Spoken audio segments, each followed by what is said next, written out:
УТРК Чүй телеканалы алдыга карай өз ишин уланта бермекчи. Кезекте маанилүү маек көрсөтүүсү. Кызматыңыздарда Жанар Эсенова. Саламатсыздарбы? Барыбызга маалым болгондой эле учурда дегеле өлкө боюнча жол кырсыктарын алдын алуу максатында байма-бай иш-чаралар өткөрүлүп, аны менен катар жакшы жыйынтыктар дагы көргөзүлүүдө. Ошол эле учурда ар жума сайын атайын жыйынтыктоочу маалыматтар элге жарыяланып жатканы дагы маалым. Демек, дал ошол жол эрежесин бузган, одоно бузган жарандарга атайын протоколдор түзүлөт.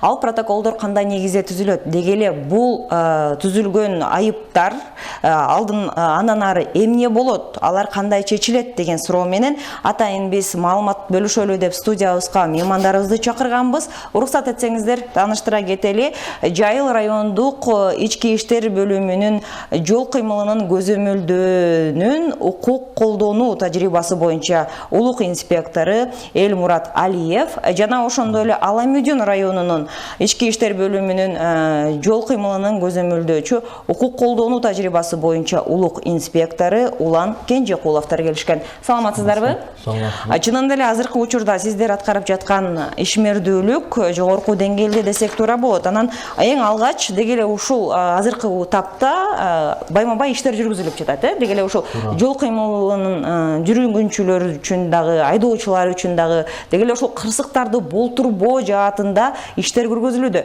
Учурда бул ишмердүүлүктүн жыйынтыгы, натыйжасы болуудабы? Бизден аракет, Кудайдан берекет дегендей, биз жакшы эле иштеп атабыз, жакшы результаттар көрсөтүп атабыз. Бул кырсык айтып келбейт, бирок болуп атат, алдын ала иштер жүргүзүлүп атат. Жол кырсыгы көбүнчө эмнеден болот? Бузуулар, мисалы, ылдамдыкты катуу ылдамдык менен айдаганда, ошондой учурларда жүргүнчү туура эмес жерден өтүп кетсе, ошондой маалдарда. Бир гана айдоочунун эмес, жүргүнчүнүн да. Ооба, жүргүнчү деле мисалы туура эмес жерден өтүп баратса, ошол жол кырсыгы ошодон да болушу мүмкүн. Бирден бир случайлар ошондой болуп атат. Улан Каныбек, сизде кошумча маалымат барбы? Негизи эле жыйынтык боюнча кандай болот калсак, ушул эле Аламүдүн районунда ушул көрүлүп жаткан иштердин аркасында.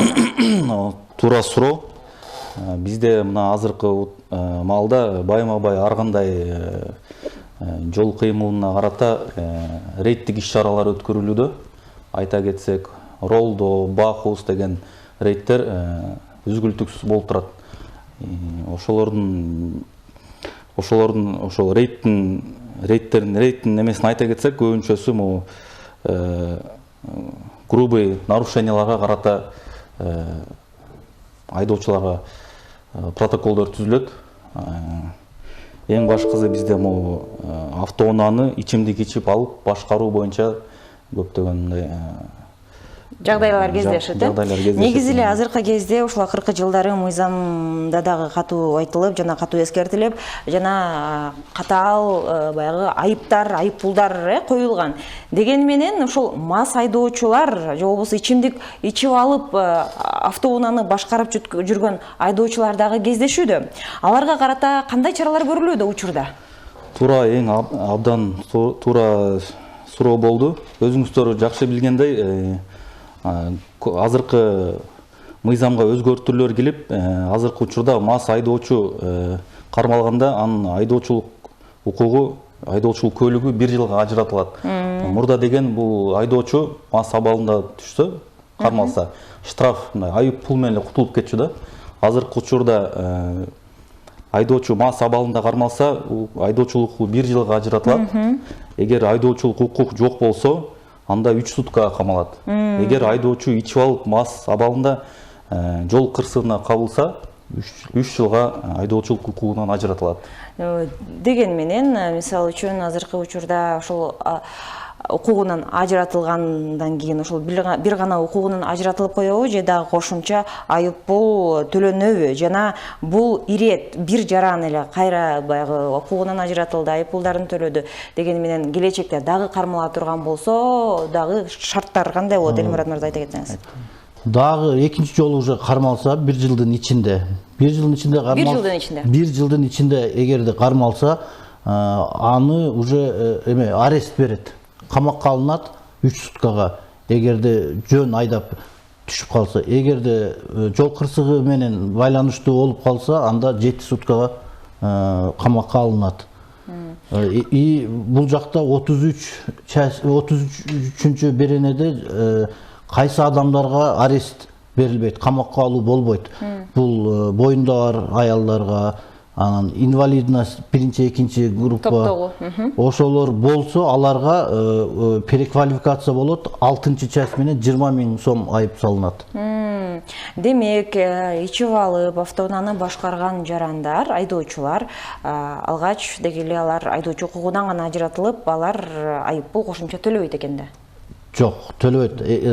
Только эме болот да, арестке алынат, камакка алынып, камакта 3 сутка болот, э? Болот. 1 жылдан ашып кеткенден кийин, 1 жыл мөөнөтү бүткөндөн кийин дагы кармалса, анда 3 жылга анан убактылуу транспорт каражаты убактылуу айыпка соттун чечими менен кармалып калат. Аны сот чечет, 1 айбы, 1 жылбы бул чечим чыккандан кийин ошол чечим күчүнө киргенче аткарылат. Түшүнүктүү. Урматтуу эле көрүүчүлөр, эскерте кете турган болсок, бүгүн биз ошол жол эрежесин бузган айдоочуларга көрүлүүчү чаралар тууралуу сөз кылып жатабыз. Андыктан эгерде сиздерде дагы суроолор, пикирлер боло турган болсо, албетте бизге түз байланышка чыксаңыздар болот. Түз байланыштын номери 0312 67 01 91, ал эми WhatsApp номери 0501 67 01 91. Эскерте кетүүчү жагдай WhatsApp номерине бир гана жазуу түрүндөгү билдирүүлөрдү кабыл алабыз.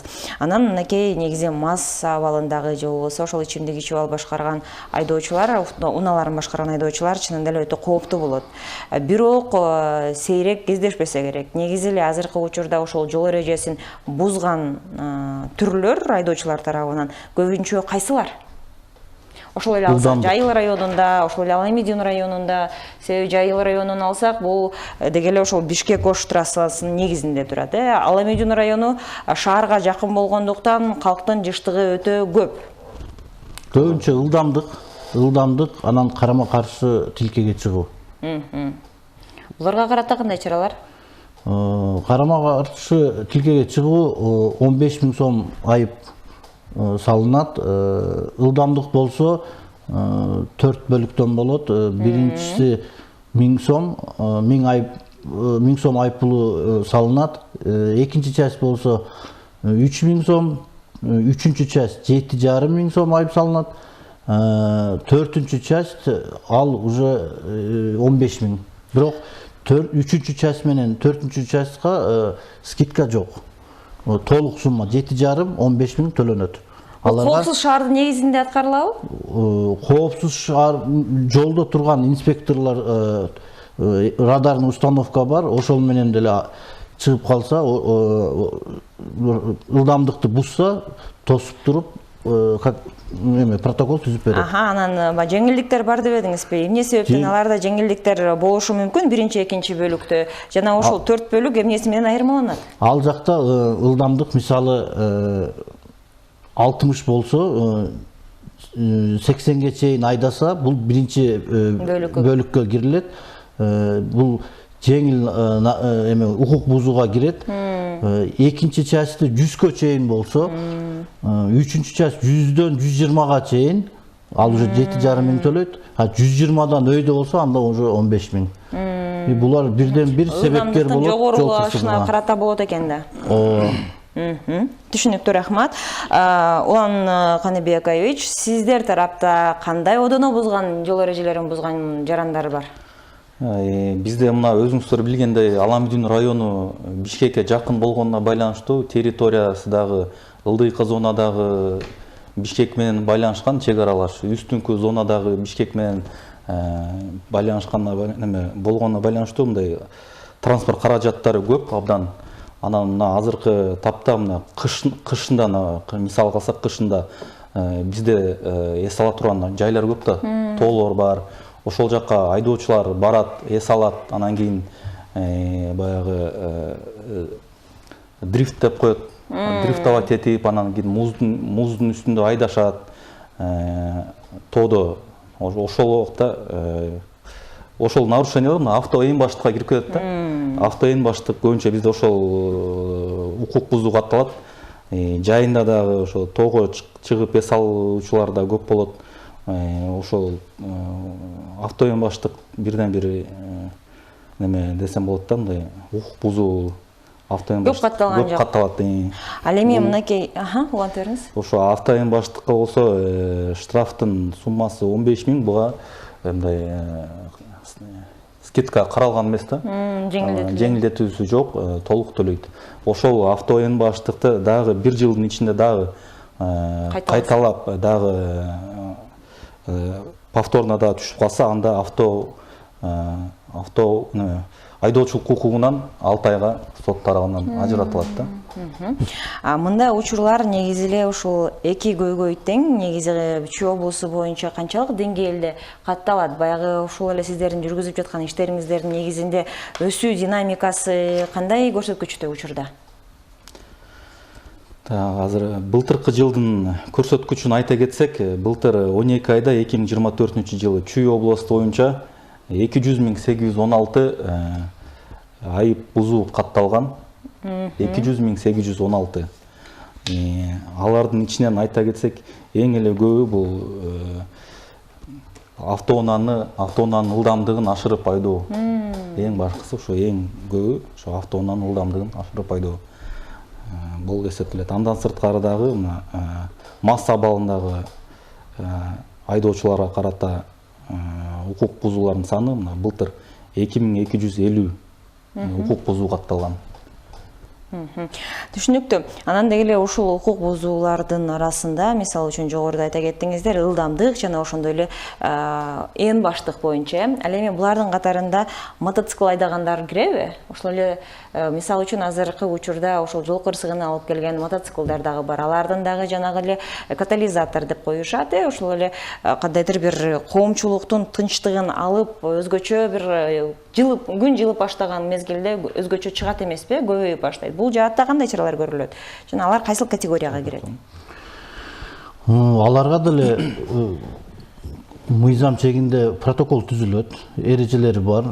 Ошол мото транспорт каражатын айдап баратып, башында шлем, каскасы жок болсо, 182 часть 6 менен протокол түзүп беребиз.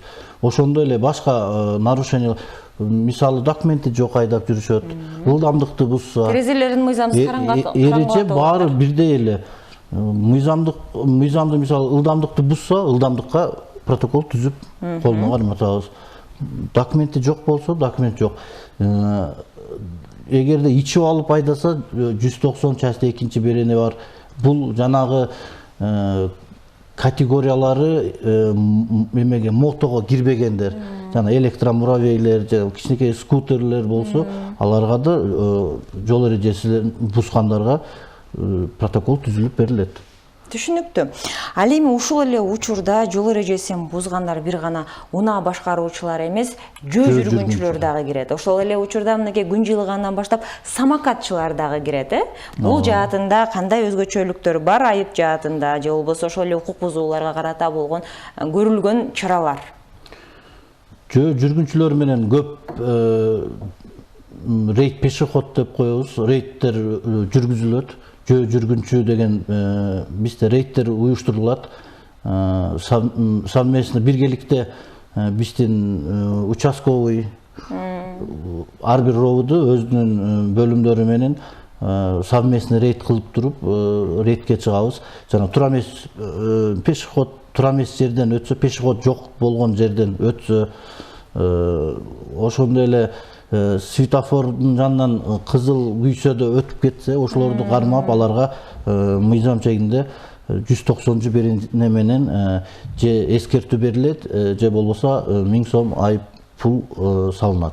1000 сом айып пул кандай учурда салынат? Ар бир берененин мисалы 190 берен жөө жүргүнчүгө возрастта болсо, мисалы жашы бир 55, 60, 65 жашта болсо, ага эскертүү берсе болот. Мындай адамды карап, адамдын кандай бир шарттарын карап, ошого карап айып салынат да 1000 сом. Бирок ал бир айдын ичинде төлөсө 300 сом төлөйт. Түшүнүктүү. Анан ошол эле учурда мисалы үчүн биздин чыгармачылык топтогу ушул жаатында маалыматтарды сиздер менен кызматташып байма-бай материалдар жазап жүрбөйбү? Ошолордун караттарында, жарандарда баягы суроо талап пайда болот экен да. Эгерде баягы жол чырагы айтсак, светофор алыс аймакта, алыс аралыкта турат. Же болбосо өтөйүн десең, жолдо кандайдыр бир сызыктар, бөлүкчөлөр жок. Кандайдыр бир шарттар өткөнгө жок. Мен бул жерге бара турган болсом, мен канча бир узак чакырымды басып барып, анан өтүшүм керек болуп атат депчи. Бул жаатында эмне, кандай шарттар көрүлүш керек? Эле сиздерде кандай сунуштар бар бул жаат боюнча? Жок, бул жолдор салынып атканда эле уже ошол элдердин пикирин ойлоп салынат. Анан жанагы биз пешеход деп атпайбызбы, ал ар бир перекресткага, ар бир кесилишке коюлат. Бул сөзсүз түрдө коюлат. Бирок биздин жөө жүргүнчүлөр аны карабастан ошол жерден өтпөй, аларга каерден удобный болсо ошол жерден өтүп баратып, ошол жол кырсыгына келтирген бирден бири ушуларdır. Жөө жүргүнчүлөр тура эмес жерден өтөт, анан ким жанагы айдоочу күнөөлүү болуп калат. Түшүнүктүү. Улан мырза, айта кетсеңиз, ал эми мынакей жөө жүргүнчүлөр жөнүндө түшүнүктүү, ал эми самокатчылар жөнүндө Аламежун районунда ушундай көйгөй барбы? Албетте бар. Бул самокат айдоочулар дагы мына жылдан жылга көбөйүп баратат. Өзгөчө жай мезгилинде самокат менен катышкандагы жол кырсыктары катталып атат. Мыйзамга өзгөртүүлөр кирген. Мурда деген самокат айдагандарга эч кандай чара көрүлбөсө, азыркы тапта самокат айдаган айдоочуларга дагы укук бузуулар кодексинин негизинде 190 берененин 1-бөлүмүнүн негизинде буларга дагы азыр айып пулдар каралган. Айып пулдун суммасы 1000 сом өлчөмүндө болот. Ал эми мисалы үчүн самокат айдагандар бул бирок ошол эле самокатты ижарага бергендер дагы бар эмеспи? Аларга дагы жоопкерчилик кандайдыр бир илинеби? Деген менен мисалы үчүн ошол эле самокатчы кайсыл бир жакка айдап барып, туура эмес жерлерге же болбосо ыңгайсыз жерлерге дагы токтоп койгон учурлар болуп жатпайбы? Андыктан ушул самокатты ижарага берген жарандарга дагы кандайдыр бир чаралар барбы? Азыркы тапта аларга менен түшүндүрүү иштери менен эле чектелип калат. Түшүнүктүү. Ал эми мисалы үчүн мынакей жогоруда айта кеттиңиздер, бир катар рейдтер өткөрүлүп жүрөт депчи, ошолордун катарында Бахус деп айтып кетпедиңизби? Анан бул жаатта мынакей кечүү жакында эле маалымат тарады. Дал ошол айдоочу көп жылдардан бери ошол коопсуз шаар долбоорунун алкагында көптөгөн айып пулдарга ээ болуп, бирок төлөбөй жүргөндүгү аныкталыптыр. Деги эле ушундай жарандар эмне болот? Bunday жарандарды ушул көзөмөлдөгө ким жоопкерчиликти алат?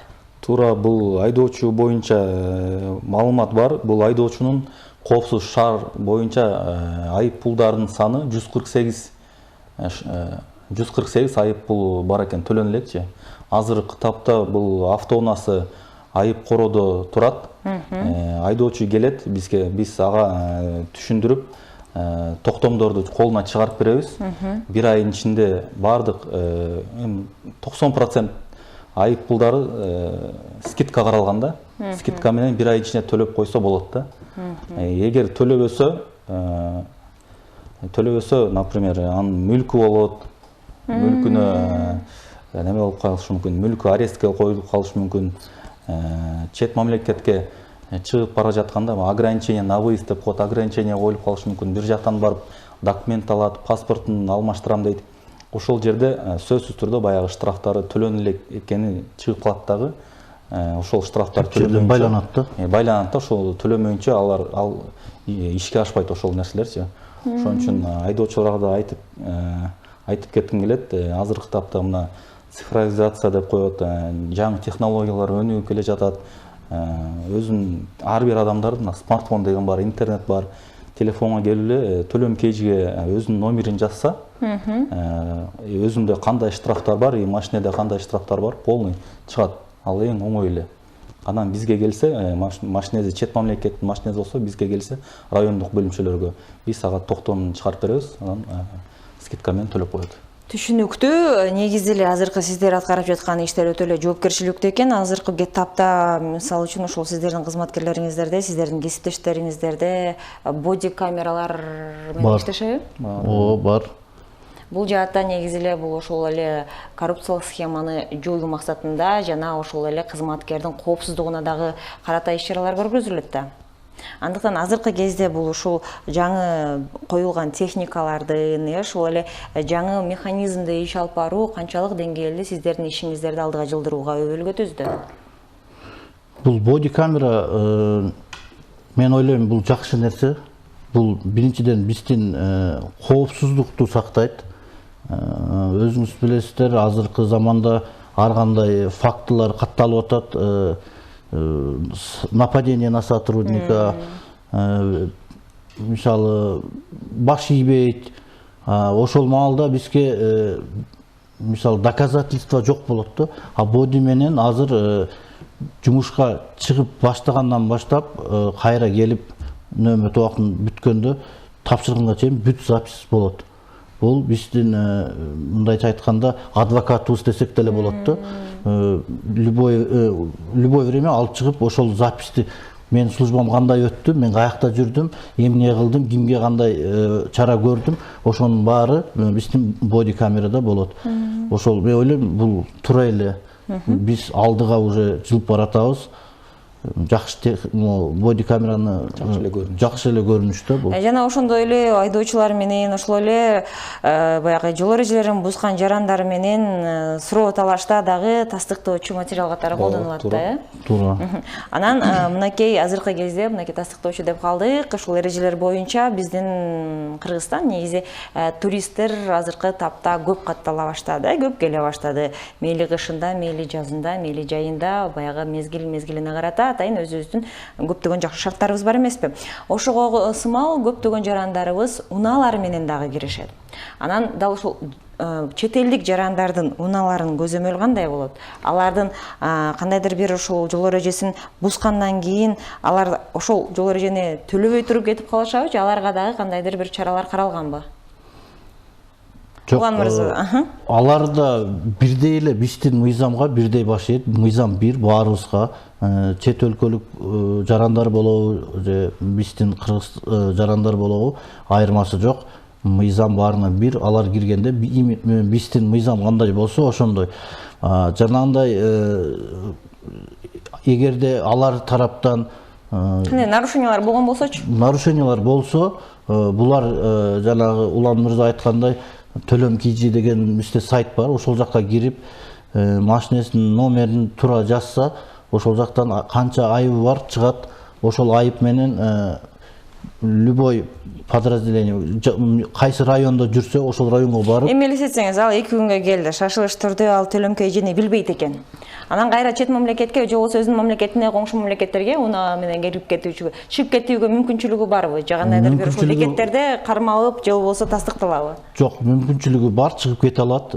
Бирок жолдон инспекторлор тосо бир айып болсо деле убактылуу токтотуучу жайга кирет машина. Төлөнө болсо, Төлөнө элек болсо. Улан мырза, кошумчаңыз барбы? Ооба, ушул чет мамлекеттен келген жарандар келип бизге эгер бир кандайдыр бир мыйзам бузуп анан биз протокол түзүп берсек, алардын немеси штрафы төлөнбөй калса, ошо инспекторлордун планшетинде калып калат да. Андан кийин бир эле штраф болсо дагы, ошол төлөн элек штрафыңыз бар экен деп, ошол чет мамлекеттин жаранын автоунасын айып короого киргизип коюлганга инспектордун укугу бар да. Кандай мүмкүнчүлүк болуп дагы экинчи иретте кармалып калса? Ооба. Ал эми мисалы үчүн ушул сиздердин кызмат менен биргеликте эл аралык деңгээлде кандайдыр ишмердүүлүктөрдү жүргүзөсүздөрбү? Тажрыйба алмашуу же болбосо кызматташуу багытында? Буга чейин болду беле? Жүргүзүлөт, бирок район аймагында эмес да. Облустук деңгээлде? Облус деңгээлде, шаар деңгээлинде, мамлекеттик деңгээлде болот андайлар. Түшүнүктүү. Ал эми мындай суроо. Негизи бардык эле жарандарга дал ушундай протоколдор дароо түзүлөбү же айрым учурларда кандайдыр бир өзгөчөлүктөр болуп турабы? Негизи баарына түзүлүш керек. Эскертүү бергенде де аларга деле протокол түзүп туруп, бирок айып жагына эскертүү берсе болот. Түрүндө да. Бирок бул жакта мисалы мындай шарттар болуп калат. Мен өзүм жакта айтайын. Жеке практикаңызда болгон окуя. Практикада болгон эми. Мисалы бирөө больницага шашып баратат, анан ылдамдыкты сөзсүз түрдө бузат. Ошол маалда устна мындай ооз-2 эскертүү беребиз да, анткени ал жакта киши оор акыбалда болсо, биз ага протокол түзсөк, бул туура эмес деп ойлойм. Ошол маалда кээде биз өзүбүз сопровождение менен алып барабыз. Пробка болуп калган учурлар болот. Ошол маалда мисалы патрульный машинеге алып, өзүбүз алып барган күндөр болот. Анан сен бустуң деп, аны протокол жазам деп кармап эметсе, бул жакшылыкка алып барбайт. Биринчиден ызычуу болот, туура эмес деп ойлойм да. Түшүнүктүү. Аларга эскертүү берип койсок болот. Улан мырза, сизде кошумча кандай маалыматтар бар? Анан мынакей жогоруда сиздин кесиптешиңиз Элмурат мырза айта кеткендей, айрым экстремалдык учурларда атайын мигалканы күйгүзүп, атайын сигналдын негизинде деп. Анан ушундай жаатта сигнал аталышында дагы рейдтер жүргүзүлгөн, эгерде мен жаңылышпасам. Анан ушул жаатта мисалы үчүн Аламүйдүн районунда айдоочулук маданият кандай иш алып барат? Азыркы кезде деңгээли кандай? Туура, кече жакында эле бизде рейдтик иш-чара болду, Маяк аттуу. Маяк. Бул Маяк рейдтин бирден бир өткүзүп атканыбыздын себеби айдоочуларга түшүндүрүү иштерин жүргүзүү, артта сирена менен машина келип атса сөзсүз түрдө жол бошотуп берүү болуп эсептелет. Көпчүлүк айдоочулар аны эске албайт дагы, жол бошотпой эле кете берет. Ал убакта биз инспекторлор тарабынан андай айдоочуларга сөзсүз түрдө айып бузуу протоколун түзүп беребиз. Ушундай учурлар болот сөзсүз түрдөчү. Демек, дал ошол тийиштүү кандайдыр бир сирена болгон учурларда, эгерде кандайдыр бир жол бошотпогон айдоочуларга дагы айып пулдар түзүлөт экендер. Ал сиренанын 10 000 сом. 10 000 сом болот. Айып пулдун өлчөмү 10 000 сом, бирок скидка менен төлөсө болот. Сирена менен кайсы өрт өчүрүү кызматы болот. Скорая помощь деп коет, өзүбүздүн эле тез жардам, роудун кызматтык унаалары болот, шашылыш немеге кетип аткан вызовторгачы. Ошол убактарда айдоочуларга эскерте кетет элек, сөзсүз түрдө жолдун оң жак четине чыгып, сөзсүз түрдө жол бошотуп берүү абзел да, мындай. Түшүнүктүү. Биздин көрүүчүлөрүбүз жана мен негизи эле дегеле ушул жаатта кандай иштер аткарылып жаткандыгын, эмне себептен протоколдор түзүлүп, ал түзүлгөн протоколдордун келечеги кандай экендиги тууралуу толук кандуу маалымат ала алдык деп ишенемин. Убактыңыздарды бөлүп келип бергениңиздерге дагы терең ыраазычылык билдиребиз. Ал эми ушул эфирибиздин жыйынтыгында биздин көрүүчүлөрүбүзгө кандайдыр бир сунуштарыңыздар болсо билдирип калтырып койсоңуздар болот. Биздин сунуш суранабыз, биз сунуш эмес, суранабыз. Жөө жүргүнчүлөрдөн, ошол эле айдоочулардан жол эрежесин бузбасын, жол эрежесин сактап, бизде деген канча киши жаракат алып атат, канча киши ушу жол кырсыгынан көз жумуп атат. Ошол себептен ылдамдыкты сактап, жол эрежелерин бүт баарын сактап, жөө жүргүнчүлөр туура жерден өтүп, ушу биздин эрежелерди сактасаңар абдан ыраазы болобуз. Ушу баарыңарды ушу пользуясь случаем дегенде, ушул орозоңор кабыл болсун. Рамазан айы ыйык ай, ушул Рамазан айында жакшы ниет кылып дуаларыңар кабыл болсун. Ушул жол эрежесини хотя бы ушул Рамазан айында сактап, жакшы бизге пример көрсөтүп берсеңер ошого аябай ыраазы болот элек. Рахмат, Эльмурат Мирастанович. Кезек Улан Каныбекович, сизде, сиз дагы көрүүчүлөрүбүзгө кайрылып койсоңуз. Туура. Мен дагы айтып кетким келип атат. Ошол азыркы убакта мына машиналар көбөйгөн, айдоочулар көбөйгөн, 10 жыл мурункуга салыштырсак азыр өтө эле айырмасы чоң да. Машиналар абдан көп. Анан эң биринчи жол кырсыктардын келип чыгышынын бирден бир себеби ылдамдыкты ашырып айдоо жана карама каршы тилкеге чыгуунун себебинен ошо жол кырсыктары болуп атат. Айдоочуларга айта кетерим, ошо эң башкысы рульга отурганда эч жака шашпай, ошо жол эрежесин бузбай, ылдамдыкты чегинен ашырбай, карама каршы жолго чыкпай, туура жол эрежесин бузбай айдооңуздарды суранып кетет элем да. Чоң рахмат. Негизи эле ар бир жаран өзүнүн укугу менен катар милдетин дагы билсе, албетте коомчулугубузда бардык нерсе өз нугунда жана туура көрүнүштө болот деген ойдобуз. Ошону менен бүгүнкү бизге бөлүнгөн маанилүү маек дагы соңуна чыкты. Бүгүнкү биздин тема дегеле ошол жол эрежеси бузган айдоочуларга көрүлүүчү чаралар тууралуу маалыматы менен бөлүшкөн Жайыл райондук ички иштер бөлүмүнүн жол кыймылынын көзөмөлдөө укук колдонуу тажрыйбасы боюнча улуг инспектору Эльмурат Алиев, ошондой эле Аламүйдүн райондук жол кыймылынын көзөмөлдөөчү укук колдонуу тажрыйбасы боюнча улуг инспектору Улан Кенжекуловдор болушту. Ал эми алдыда УТРК Чүй телеканалынын жаңылыктар көрсөтүүсү. Ал эми мен сиздер менен көрүшкөнчө сак саламатта калыңыздар демекчимин.